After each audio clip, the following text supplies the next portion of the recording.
April 4th, 1981, 5 years before disaster.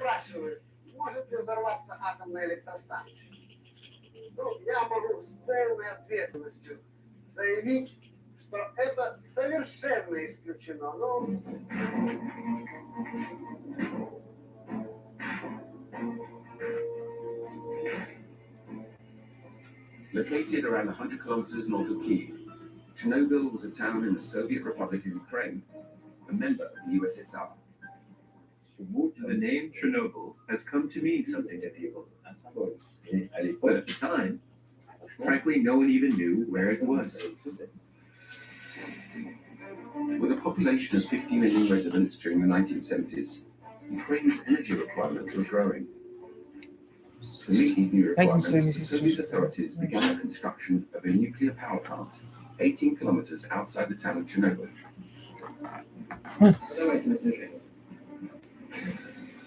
Chernobyl was unusual in that it was to be the biggest nuclear power plant in the world. In 1986, 4 RBMK reactors were installed, with a room for a total of 12 overall. Chernobyl was the standalone embodiment of the Soviet I thought they only make 6. Thanks to an abundant energy source made possible via nuclear fission. Nuclear energy is an extremely condensed form of energy. The fission of 1 gram of uranium can produce the same amount of energy as 2 tons of fossil fuel. The principle of nuclear fission is simple. A nuclear fuel contains uranium or plutonium atoms, which are bombarded with neutrons. When a neutron hits an atom, it splits it apart, releasing the energy inside and producing new neutrons. In turn, these new neutrons hit other atoms, splitting them, releasing the energy, and producing even more neutrons. It's what's called a chain reaction.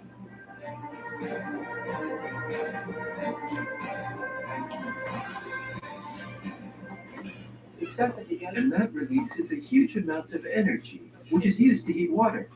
The water turns into water vapor, and the vapor turns turbines, which produce electricity. 3 kilometers from the plant, a brand new town was established, Pripyat. It represented communist progress and was built specifically to support the development of the power plant and house its workers and their families. In just a few years, they built a town in which everything any Soviet living in conditions of scarcity could dream of. Pripyat's residents were indeed spoiled for luxury. Modern infrastructure, a theatre, a cinema, a nightclub, and shops that were better supplied than those in Moscow. It was seen as a paradise, and it represented Soviet modernity. Within a few years, the town already had close to 50,000 residents, and the average age was just 26. It was the youngest town in the whole of the Soviet Union. In this tiny paradise for the privileged few, where salaries were much higher than in the rest of the USSR, people lived in close connection with the abundant nature around them. In just a few hours, this Soviet Eden was blown to smithereens.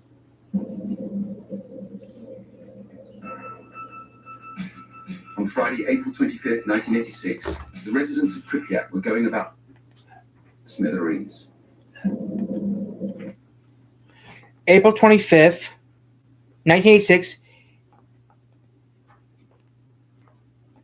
8:22 a.m., 17 hours before disaster.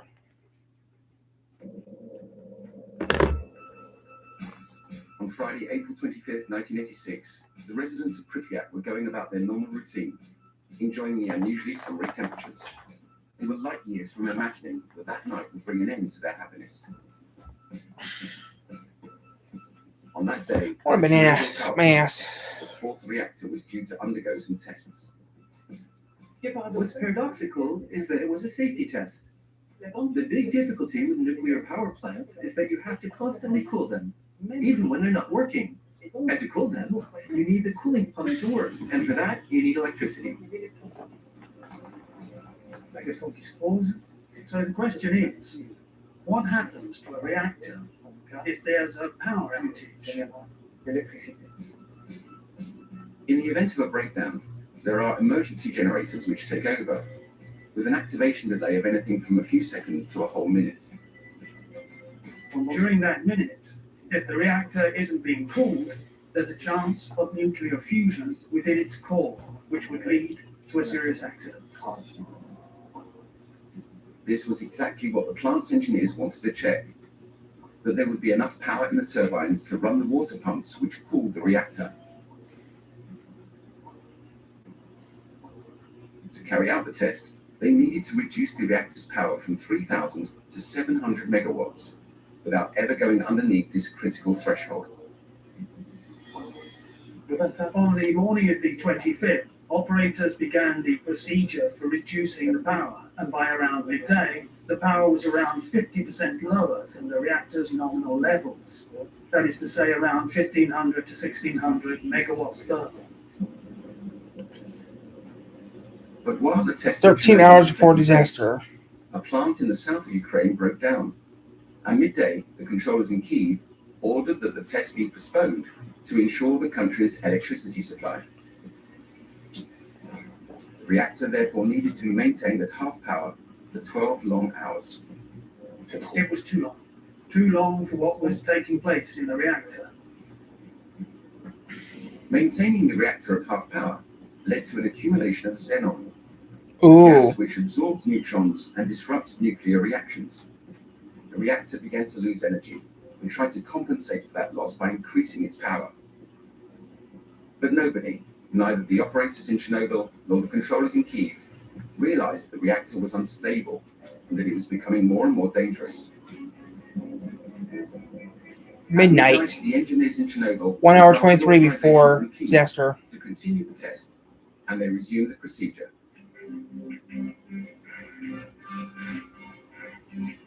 At 12:05 a.m., having reduced the reactor's power to 720 megawatts, the operator halted the procedure.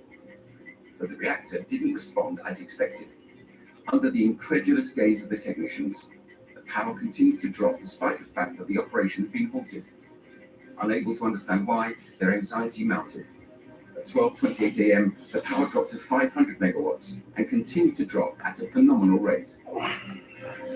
Where's my power? I did. An hour 5. Around 12:30 a.m., the For disaster. it was displaying around 30 megawatts. Nobody understood what had happened. But the deputy chief engineer, Anatoly Dyatlov, who was supervising the teams on site, was determined to see the test through. He was following orders received from director Viktor Bryukhanov, who was sleeping peacefully at home. Neither of these men wished to end up on the wrong side of the regime. Ignoring his team's warnings, Dyatlov ordered for the test to continue. And even though his team was aware of the risks, he absolutely had to stick to the plan, or he risked losing his job. The test was resumed. And 1 a.m., 23 minutes before disaster. The operators could see that power was increasing ever more rapidly. At 23 minutes and 25 seconds past 1 in the morning, the core reached its maximum potential. The pressure became too much.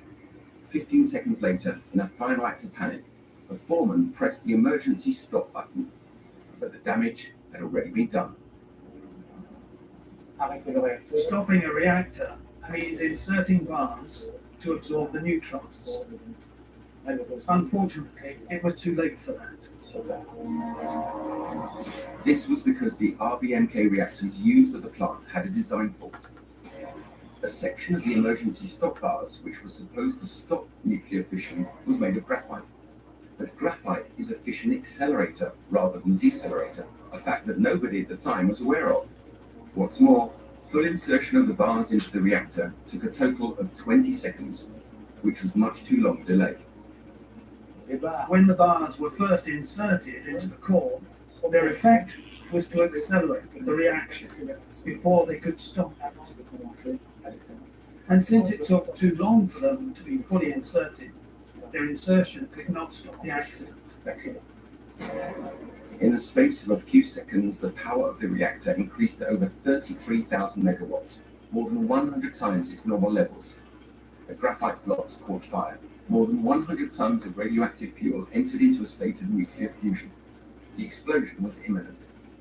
At 23 minutes and 44 seconds past 1, the core exploded. Taken by surprise, the technicians were frozen to the spot, as shown in this scene from the series. I never seen the series. The reactor's huge lid, which weighed several tons, popped like a champagne cork, but at that moment no one understood what had happened. The explosion was so indescribably forceful that it propelled radioactive material more than 1,000 meters into the air. A lethal cloud began to spread into the atmosphere, its radioactive emissions 200 times greater than those of the nuclear bomb dropped on Hiroshima. At the power plant, there was total confusion. The workers weren't prepared for this kind of situation. It was assumed such a disaster was impossible. So when it happened, they didn't know what to do. They had no idea. They woke up the plant's director. He made his way to the plant while the engine room burned. Despite the fact that there were hundreds of employees working on site, Viktor Bryukhanov, the plant's director, didn't immediately order them to evacuate. He had absolutely no idea that the fourth reactor had exploded. Some people living in Pripyat saw the fire from their windows, as shown in the series, but they had no idea of the scope of the disaster taking place. While the radioactive material was undergoing fusion inside the reactor, a fire was raging through the engine room. It wasn't until 6 a.m., nearly 4 hours after the explosion, the order was given to call the fire brigade.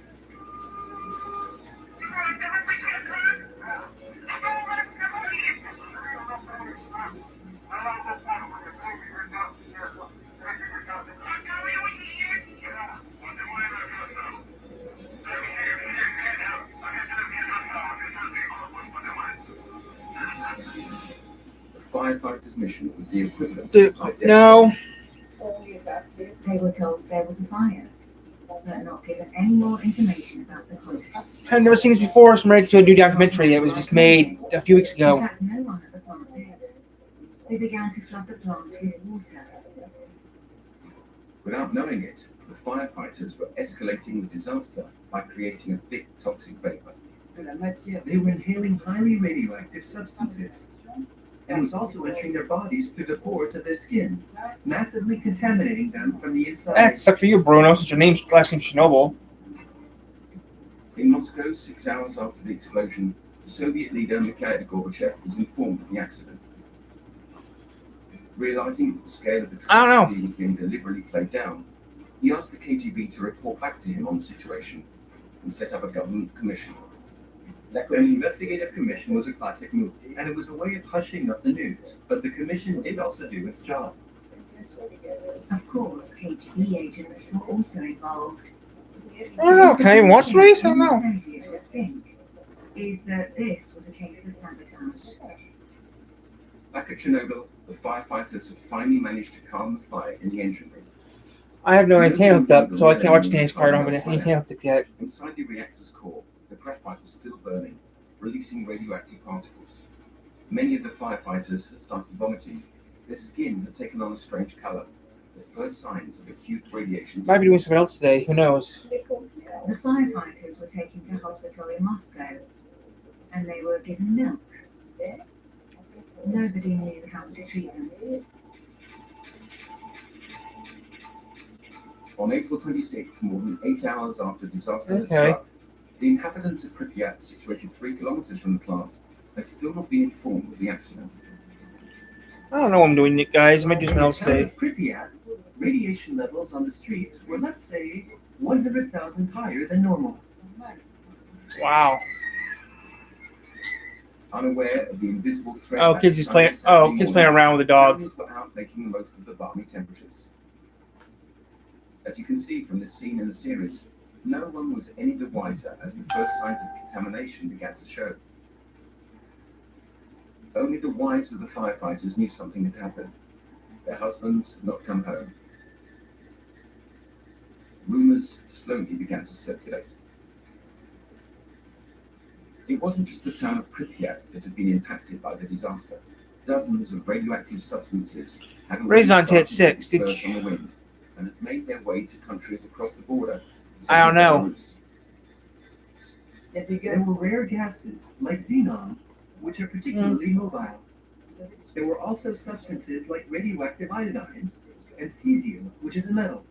There was also plutonium, which is particularly dangerous when inhaled. Several hours after the accident, Thousands of people one man passed away. immediately realized that the situation was This much happened more over 40 serious years than ago. anyone So yeah, could this happened estimate. over 40 years ago. Nuclear physicist Vasily Nestorenko. His son, Alexei Nestorenko, aged 12 at the time, remembers only too well the day of April 26th. On April 26th, my father was on a business trip in Moscow. At that time, he was a director of the Institute of Nuclear Energy in Minsk. No, Yes. I mean, if you're at My work, father called my yeah, mom if you work there, you can live there. But yeah, openly because everything was recorded because of the topics. And he just told my mom not to let me go out on the street. The day after the catastrophe, the full extent of the disaster was still unclear for the authorities, who had underestimated the scale of the explosion.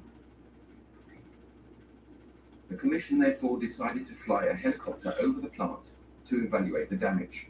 yeah, of course, part of the Ukraine. From up above, they had a direct view of the unimaginable. Last one shut down back in The Christmas of reactor wasn't just on fire, it had 96, been of 06. completely destroyed. Last one shut down in 2000. Last reactor shut down in 2000.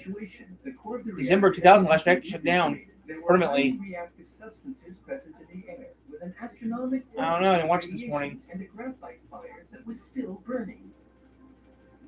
Once their astonishment had subsided, they realized they urgently needed a solution.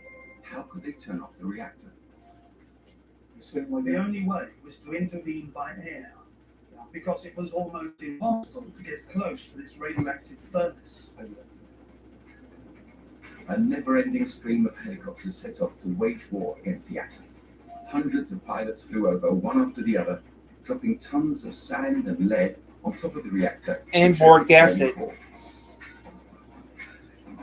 But as this scene from the series shows, it was a difficult exercise. The target was hard to reach, and each pilot had only a few seconds to release their load before being exposed to lethal levels of radiation.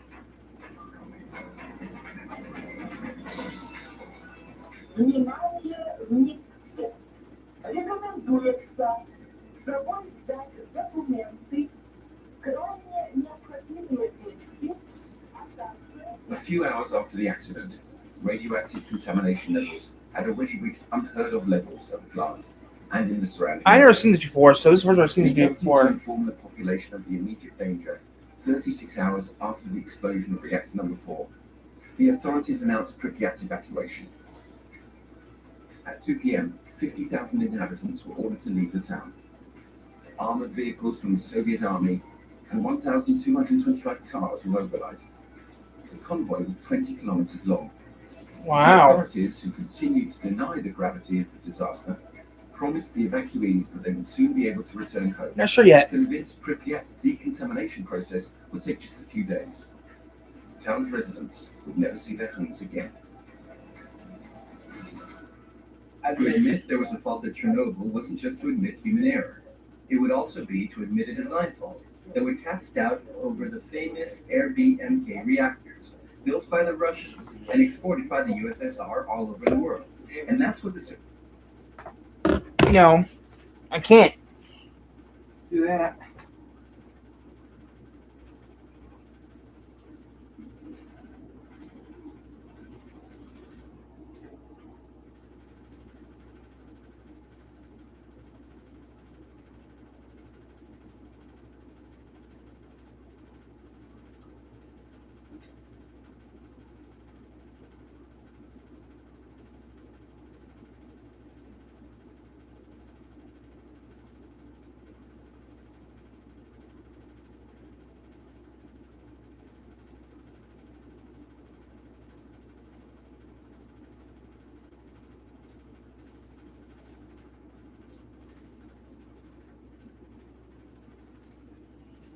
I don't have strong Wi-Fi to do that. Besides, I already tried doing that once. It didn't work out. Besides, I can't cut the grass live because I don't know where to hold my phone. I tried doing it twice, okay, and it didn't work out. The phone wouldn't stay where I need it. I can cut the grass, I just can't do it live. I tried doing it live. It won't let me do it live. I tried. There's nowhere to put my phone. So I do it pre-recorded for. Soviet leaders really wanted to avoid.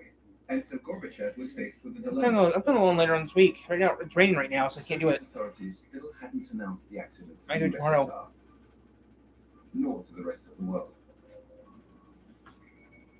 But the threat was tightening its grip. On the morning of April 28th, on the back of a northeasterly wind, the Yeah, I don't radioactive watch cloud any more of was this. straight for Scandinavia. In Sweden, 150 kilometers north of Stockholm, Forsmark nuclear power plant detected unusual levels of radioactivity on its